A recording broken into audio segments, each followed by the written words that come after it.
പാർട്ടിക്ക് പോവില്ല, ആവശ്യമില്ലാതെ കാശ് ചെലവാക്കില്ല, ഫ്ലർട്ട് ചെയ്യാൻ അറിയില്ല, അഫെയറുകളുമില്ല, നേരെ വാ നേരെ പോ, എന്തോന്ന് ലൈഫാണ് ഇത്. 2K കിഡ്സ് പല 80s 90s കിഡ്സിനോട് ചോദിക്കുന്ന ഒരു ചോദ്യമാണിത്.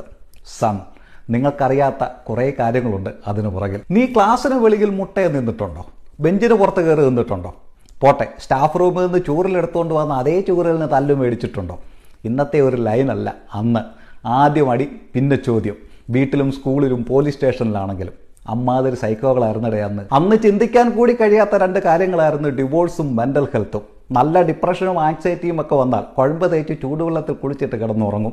ഡിവോഴ്സിന് പകരം മുറിക്കകത്ത് കയറി കഥ കടത്തിയിരുന്ന് 1 മണിക്കൂർ കരഞ്ഞിട്ട് ഒന്നും സംഭവിക്കാത്ത പോലെ ഇറങ്ങിപ്പോകും. അതെല്ലാം പോരാഞ്ഞിട്ട് സ്വർഗത്തിലെ വിറവ് കൊള്ളിയും തിളച്ച എണ്ണയും പാമ്പിനെ വിട്ട് കടിപ്പിക്കൽ ഭീഷണിയും. ഇതിൻ്റെയൊക്കെ ബൈ പ്രൊഡക്റ്റ് ആയിട്ടുള്ള ഒരാൾക്ക് എങ്ങനെയാണ് മനസമാധാനത്തോടെ ഒരു പാർട്ടിക്ക് പോകാൻ പറ്റുന്നത്? ഹരിശ്ചന്ദ്രനും സ്വാമി വിവേകാനന്ദനും അംബേദ്കറും സുഭാഷ് ചന്ദ്രബോസും അബ്ദുൽ കലാമും ഒക്കെ ആക്കാൻ വളർത്തിയെടുത്ത ആൾക്ക് എങ്ങനെയാണ് ഫ്ലർട്ട് ചെയ്യാൻ പറ്റുന്നത്, ബെസ്റ്റി ആയിട്ടിരിക്കാൻ പറ്റുന്നത്? ഇതൊക്കെ നാച്ചുറലായിട്ട് വരേണ്ട കാര്യങ്ങളല്ലേ. പക്ഷേ അന്നത്തെ പിള്ളേർക്കുള്ള മറ്റൊരു കഴിവുണ്ട്.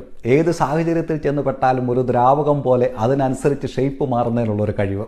കണ്ടമാനം അങ്ങ് നിർബന്ധിക്കരുത്, അവർ കയറി അങ്ങ് അപ്ഡേറ്റഡ് ആവും.